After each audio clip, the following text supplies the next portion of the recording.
Deus transforma as nossas vidas. Todos os dias Ele nos dá a oportunidade de podermos viver essa realidade. O fato de respirarmos, o fato de podermos falar sobre Ele, pensar acerca dEle, ver as verdades sobre Ele na Sua palavra, conversar com Ele, pelo véu que foi rasgado pelo sangue de Jesus. Tudo isso é privilégio que nós temos. Meu desejo para você é justamente que você viva cada vez mais esse privilégio que Deus nos dá e que você tenha um bom dia. Nossa meditação de hoje se encontra em 1 João, capítulo 2, versículo 12. Nos diz o seguinte: Filhinhos, eu vos escrevo porque os vossos pecados são perdoados por causa do seu nome. Nós já percebemos aqui, nesse versículo, como João trata de maneira afetuosa as pessoas que lerão essa carta e que ouvirão outras pessoas lendo.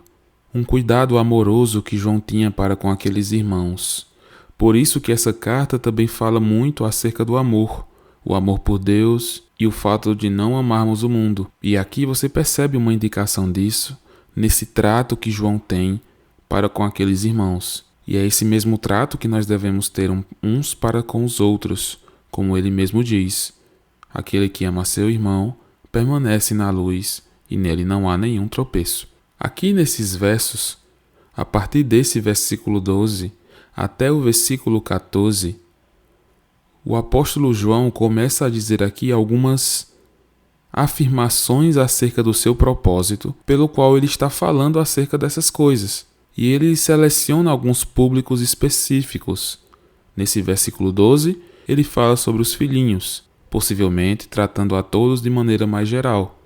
Mas no versículo 13, nós percebemos ele falando pais, nós percebemos também ele dizendo jovens. E no versículo 14, mais uma vez ele diz filhinhos, depois diz pais novamente e jovens, formando assim essa conexão lógica. Filhinhos, pais, jovens. Nesse versículo 12, então ele se direciona de maneira geral, chamando-os de filhinhos. E aqui nesse verso, ele vai nos mostrar algo muito importante para as nossas vidas. Por que ele está escrevendo acerca dessas coisas para aqueles irmãos? Ele diz, porque os vossos pecados são perdoados. Talvez, irmão e irmã, você se sinta desmotivado após pecar. Talvez você se sinta envergonhado, desanimado, entristecido, abatido por causa do pecado que você cometeu. E isso, até certo ponto, é necessário para nós percebermos o peso do pecado que nós cometemos. Que essa não é mais a nossa natureza, que nós não devemos viver nessas práticas pecaminosas, e sim fugir delas. Devemos sim estar entristecidos com o pecado, mas também devemos lembrar que nossos pecados são perdoados. Perceba que aqui ele não está mencionando os pecados que foram, mas de maneira presente. Ou seja, é algo constante.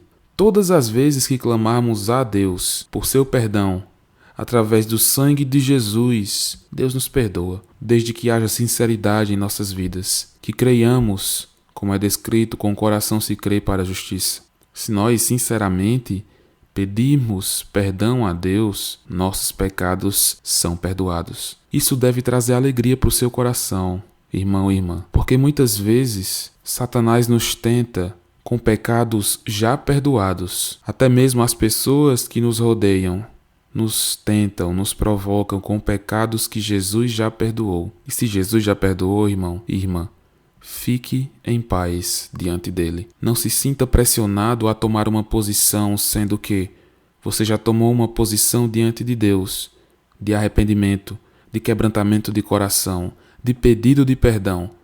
E o sangue de Jesus lhe cobre e Deus te perdoa. Não se sinta tentado a ver a vida que já passou. Se Jesus já perdoou, não há nenhuma condenação para você. Não há nenhuma condenação para os que estão em Cristo. Nós somos mais que vencedores pelo mérito dele, não pelo nosso mérito. Se alegre com a oportunidade de ser perdoado por Deus, de ser perdoada por Deus. Se alegre pelo fato de Jesus ter morrido por nós, de Jesus ter encarnado, se humilhado, morrido e ressuscitado, para te dar vida, o castigo que nos traz a paz. Se alegre, porque pela morte dele nós temos vida. Com a morte de Jesus nós morremos com ele para o nosso pecado. Romanos capítulo 6. Se entristeça sim com o seu pecado, mas lembre-se, há uma solução para nós. Jesus Cristo, que nos perdoa. E é isso que o final do versículo nos diz, por causa do seu nome. É por causa do nome de Deus, é por causa do nome de Jesus que nós somos perdoados. Não é porque nós fizemos coisas boas, porque nós somos bons em alguma medida, porque de certa forma nós podemos dar algo para Deus, ou produzir algo para a sociedade, ou dar alguns frutos nesta vida. Nada disso. Nós somos perdoados simplesmente pela graça de Deus em nossas vidas, por causa do seu nome, por causa do que ele fez, por causa do que ele faz e fará por nós. Creia que Jesus te perdoa, através da sua morte e ressurreição. Não caia na tentação de olhar para a vida passada. Não caia na tentação de olhar para coisas que Jesus já perdoou, coisas que não te pertencem mais, coisas da vida passada. Olhe para o autor e consumador de sua fé, aquele que transforma você dia após dia, aquele que trocou o seu coração de pedra por um de carne, aquele que te perdoou dos seus pecados mais horríveis e continua a te perdoar hoje. Se você crê que Jesus te perdoa hoje, confesse seus pecados a Ele, entregue sua vida a Jesus, tome a cruz e siga a Ele. Que o Senhor te abençoe com essa palavra de hoje.